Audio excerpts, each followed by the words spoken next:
السلام علیکم اے اسٹوڈیو کے سامعین، امید کرتا ہوں آپ خیریت سے ہوں گے۔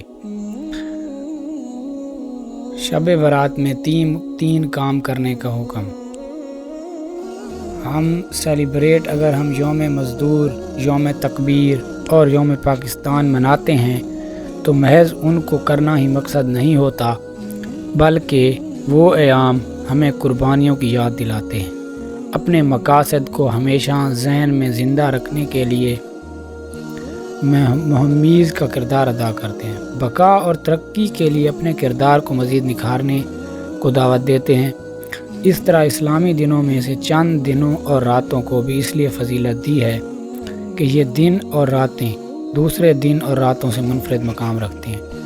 یہ دن اور رات ہمیں جھنجھوڑتے ہیں اور ہمیں اللہ تعالیٰ کے خلیفہ اور نائب ہونے کا احساس دلاتے ہوئے اس منصب کے مطابق کردار ادا کرنے کی طرف راغب کرتے ہیں۔ شب برات بھی ان خاص ایام کے قبیل سے تعلق رکھنے والی ایک اہم رات ہے، جس میں احساس زیاں کو اجاگر کرنا مقصود ہے، اس لیے کہ قرآن کریم کا ہی پیغام لعلکم یتذکرون لعلکم یتفکرون کی صورت میں ہر وقت بلند ہوتا رہتا ہے۔ برات کے معنی ہے نجات، اور شب برات کے معنی ہے گناہوں سے نجات کی رات۔ گناہوں سے نجات توبہ سے ہوتی ہے۔ یہ رات مسلمانوں کے لیے آؤ گریہ زاری کی رات ہے، رب کریم سے تجدید عہد کی رات ہے، شیطانی خواہشات اور نفس کے خلاف جہاد کی رات ہے۔ یہ رات اللہ کے حضور اپنے گناہوں سے زیادہ استغفار اور توبہ کی رات ہے۔ اسی رات نیک اعمال کرنے کا عہد اور برائیوں سے دور رہنے کا عہد دل پر موجود گناہوں سے زنگ کو ختم کرنے کا موجب بنتا ہے۔ مسلمانوں کے لیے لیلۃ القدر کے بعد سب سے افضل اور فضیلت والی رات شب برات ہے۔ یہ شعبان کی 15ویں رات ہے۔ شب قدر ایک ایسی رات ہے جس رات اللہ تعالیٰ اپنے بندوں پر بے شمار رحمتیں نازل فرماتا ہے۔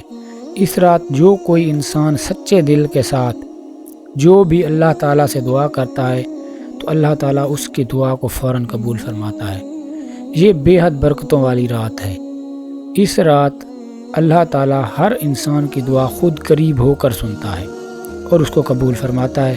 امام بہقی نے حضرت عائشہ رضی اللہ عنہا سے روایت کی ہے کہ رسول اللہ صلی اللہ علیہ وسلم نے رات کو اٹھ کر نماز پڑھی اور بہت طویل سجدہ کیا، حتیٰ کہ مجھے گمان ہوا کہ آپ کا انتقال ہو گیا ہے۔ میں اٹھی اور آپ کے پائے اقدس کا انگوٹھا ہلایا، وہ ہلا تو پھر میں لوٹ آئی۔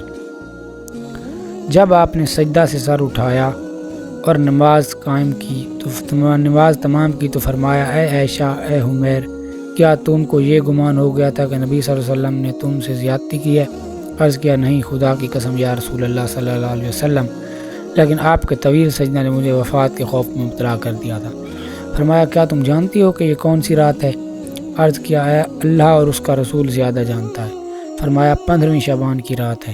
بے شک اللہ تعالیٰ اس رات میں اپنے بندوں پر ظہور فرماتا ہے تو توبہ کرنے والوں کی توبہ قبول فرماتا ہے اور رحم چاہنے والوں پر رحم فرماتا ہے، اور کینہ پروروں کو جیسے وہ تھے اسی پر رکھتا ہے۔ حضرت عائشہ رضی اللہ عنہا سے روایت ہے کہ آپ فرماتی ہیں کہ میں نے نبی اکرم صلی اللہ علیہ وسلم کو ایک رات بستر استراحت پر نہ پایا تو میں آپ کی جستجو میں نکلی۔ آپ کو بقیع میں اس طرح پایا کہ آپ کا سر مبارک آسمان کی طرف اٹھا ہوا ہے۔ آپ صلی اللہ علیہ وسلم نے فرمایا، اے عائشہ، کیا تمہیں اس کا خوف ہوا کہ اللہ اور اس کا رسول تم پر ظلم کرے گا؟ عرض کیا، مجھے یہ خوف نہیں ہے، مگر میں نے یہ گمان کیا کہ شاید آپ کسی اور زوجہ کے پاس تشریف لے گئے ہیں۔ تب آپ صلی اللہ علیہ وسلم نے فرمایا، اللہ عز و جل آسمان دنیا کی طرف 15ویں شعبان کی شب کو اپنی شان کے مطابق نزول فرماتا ہے، پس قبیلہ بنی کلب کی بکریوں کے بالوں کی گنتی سے زیادہ اللہ تعالیٰ مخلوق کو بخش دیتا ہے۔ امام ابن ماجہ اور امام بہقی نے شعب الایمان میں حضرت علی رضی اللہ عنہ سے روایت کی ہے کہ رسول اللہ صلی اللہ علیہ وسلم نے فرمایا، جب نصف شعبان کی رات آئے تو رات کو قیام کرو اور اس کی صبح کا روزہ رکھو، کیونکہ اس رات کو اللہ تعالیٰ کی رحمت غروب آفتاب سے لے کر آسمان دنیا پر آ پکارتی ہے۔ کوئی بخشش مانگنے والا، میں اس کو بخش دوں، ہے کوئی رزق کا طالب میں اس کو رزق دوں، ہے کوئی بیمار جو شفا طلب کرے میں اس کو شفا دوں، یہاں تک کہ فجر طلوع ہو جاتی ہے۔ امام جلال الدین سیوطی تفسیر در منشور میں لکھتے ہیں کہ خطیب بغدادی اور ابن نجار نے حضرت عائشہ رضی اللہ عنہا سے روایت کی ہے کہ رسول اللہ صلی اللہ علیہ وسلم تمام شعبان کے روزے رکھ کر اس کو رمضان کے ساتھ ملا دیتے تھے، اور آپ کسی بھی ماہ کے تمام دنوں کے روزے نہ رکھتے تھے سوائے شعبان کی۔ میں نے عرض کی یا رسول اللہ صلی اللہ علیہ وسلم، شعبان کا مہینہ آپ کو بڑا پسند ہے کہ آپ اس کے روزے رکھتے ہیں؟ آپ صلی اللہ علیہ وسلم نے فرمایا ہاں اے عائشہ رضی اللہ عنہ، کوئی نفس بھی پورے سال میں فوت نہیں ہوتا مگر اس کی اجل شعبان میں لکھ دی جاتی ہے، تو میں پسند کرتا ہوں کہ جب میری اجل لکھی جائے تو میں اللہ کی عبادت اور عمل صالح میں مصروف ہوں۔ شب برات والے دن اللہ تعالیٰ سورج کے غروب ہونے پر پہلے آسمان پر آ جاتا ہے اور اللہ تعالیٰ اپنی پیدا کی ہوئی ساری دنیا کو دیکھتا ہے۔ جب اللہ تعالیٰ دنیا میں اپنی پیدا کردہ مخلوق کی طرف نظر مارتا ہے تو جس انسان کو جس چیز کی ضرورت ہوتی ہے تو اللہ تعالیٰ اس کی ضروریات کو پورا کر دیتا ہے۔ ان احادیث کریمہ اور صحابہ کرام رضی اللہ عنہم کے عمل سے ثابت ہوتا ہے کہ اس رات میں 3 کام کرنے چاہیے۔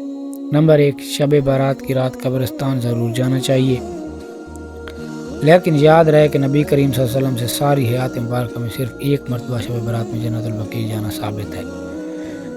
اس لیے اگر کوئی شخص زندگی میں 1 مرتبہ بھی اتباع سنت کی نیت سے چلا جائے تو اجر و ثواب کا باعث ہے۔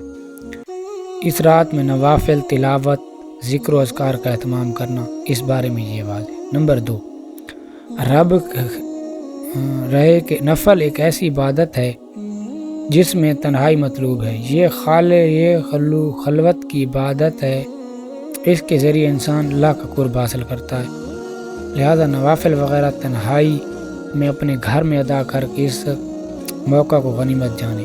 کوشش تنہائی میں بیٹھ کر اللہ سے تعلقات استوار کرنے کی قیمتی لمحات میں ان کو ضائع ہونے سے بچائیں۔ دن میں روزہ رکھنا بھی مستحب ہے۔ ایک تو اس بارے میں حضرت سیدنا علی کی روایت ہے کہ دوسرا یہ کہ نبی کریم صلی اللہ علیہ وسلم ہر ماہ ایام کے روزے کا اہتمام فرماتے تھے، لہٰذا اس نیت سے روزہ رکھا جائے تو موجب اجر و ثواب ہوگا۔